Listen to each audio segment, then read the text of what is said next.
Hi friends, గోంగూర పచ్చడి నూరుతున్నాము. రోట్లో నూరట్లు చట్లో టమాటాలు, పచ్చిమిరకాయలు, గోంగూర 3 కలిపి ఉడకబెట్టాము ఫ్రెండ్స్. తర్వాత కాస్తంత ఉప్పు వేస్తున్నాం. ఉప్పు వేసేసాం ఫ్రెండ్స్.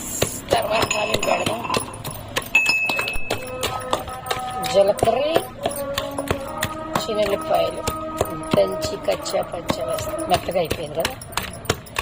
ఇప్పుడు తాలింపు పెట్టుకుంటాం. అలా ఉడకొస్తుంది. టైం అంతా 1 గంట అయింది. చాలా కలర్ఫుల్గా వచ్చింది చూడండి. గోంగూర పచ్చడి ఉడకబెట్టేసుకుంటే పప్పు గుత్తి దంచుకోవచ్చు. మాకేం రోల్ లేదు కాబట్టి మేము ఇలా చేస్తాం.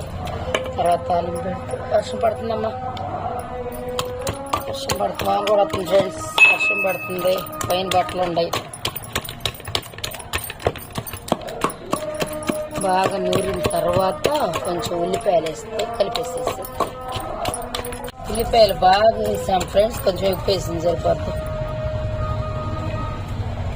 అంతా ఉల్లిపాయలాగా గోంగూర పచ్చడి తాలింపు పెడుతున్నాను.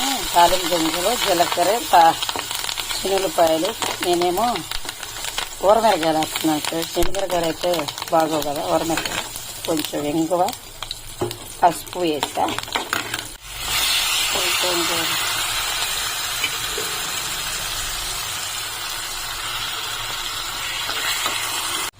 పైగా ఫ్రెండ్స్ తాలింపు వేస్తే భలే ఉంది. వాసన గుమ్మాయించి పడుతుంది. భలే ఉంది చట్నీ. గోంగూర పచ్చడి. ఉల్లిపాయలు ఎక్కువ వేసుకున్నాను, చాలా టేస్ట్గా ఉంది. ఊరమిరకాయలు కూడా వేసా, బాగుంది.